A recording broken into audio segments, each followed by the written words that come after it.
The complete works of Swami Vivekananda, lecture delivered by Swamiji in Colombo in 1897.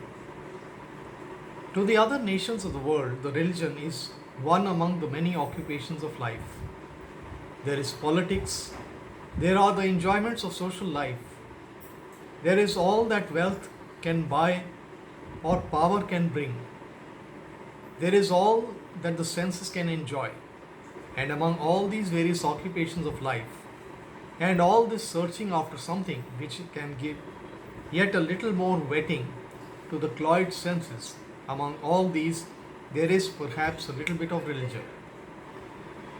But here in India, perhaps a little bit of religion is the one and only occupation of life. How many of you know that there has been a Sino Japanese war?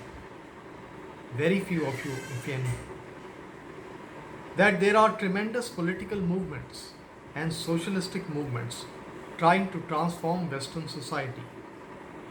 How many of you know? Very few indeed, if any. But that there was a parliament of religions in America and that there was a Hindu sannyasi sent over there, I am astonished to find that even the coolie knows of it. That shows the way the wind blows, where the national life is. I used to read books written by globetrotter travelers, especially foreigners, who deplored the ignorance of the Eastern masses. But I found out that it was partly true and at the same time partly untrue. If you ask a ploughman in England or America or France or Germany to what party he belongs, he can tell you whether he belongs to the radicals or the conservatives and for whom is he going to vote. In America, he will say whether he is Republican or Democrat, and he knows something about the silver question. But if you ask him about his religion, he will tell you that he goes to church and belongs to a certain denomination.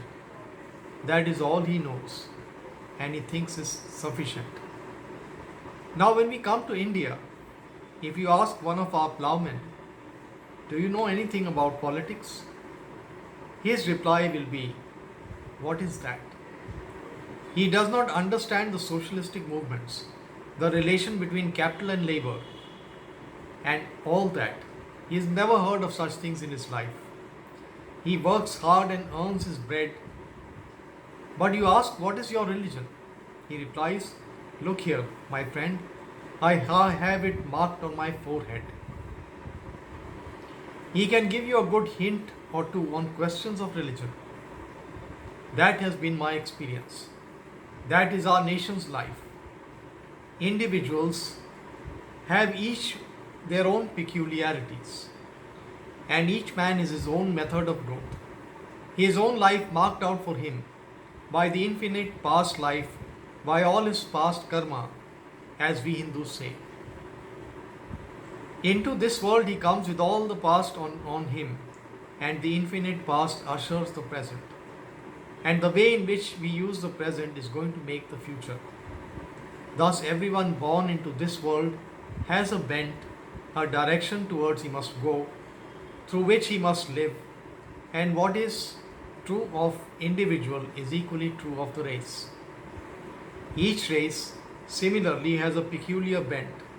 Each race has a peculiar raison d'etre. Each race has a peculiar mission to fulfill in the world. Each race has to make its own result to fulfill its own mission. Political greatness or military power is never the mission of our race. It never was, and mark my words, it never will be. But there has been other missions given to us, which is to conserve, to preserve, to accumulate as it were into a dynamo all the spiritual energy of the race, and that concentrated energy is to pour forth in a deluge of the world whatever circumstances are propitious. Let the Persian or the Greek, the Roman, the Arab, or the Englishman march his battalions, conquer the world. and linked the different nations together. And the philosophy and the spirituality of India is ever ready to flow along the new made channels into the veins of the nations of the world. The Hindu calm brain must pour out its own quota to give to the sum total of human progress. India's gift to the world is the light spiritual.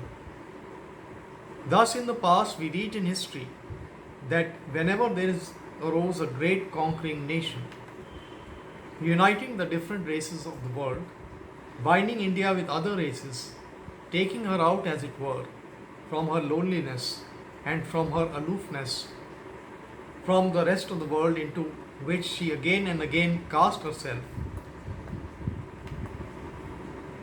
And whenever such a state was brought about, the result has been the flooding of the world with Indian spiritual ideas.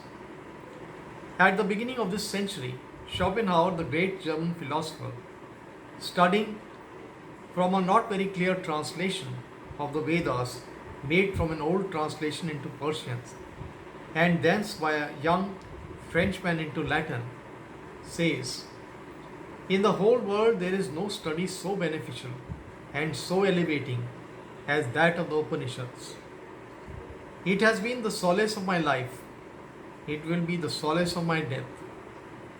This great German sage foretold that the world is about to see a revolution in thought more extensive and more powerful than that which was witnessed by the Renaissance of Greek literature. And today, his predictions are coming to pass. Those who keep their eyes open, who understand the workings of the mind of different nations of the West, those who are thinkers and study the different nations, will find the immense change that has been produced in the tone, the procedure, in the methods, and in the literature of this world by this slow, never ceasing permeation of Indian thought.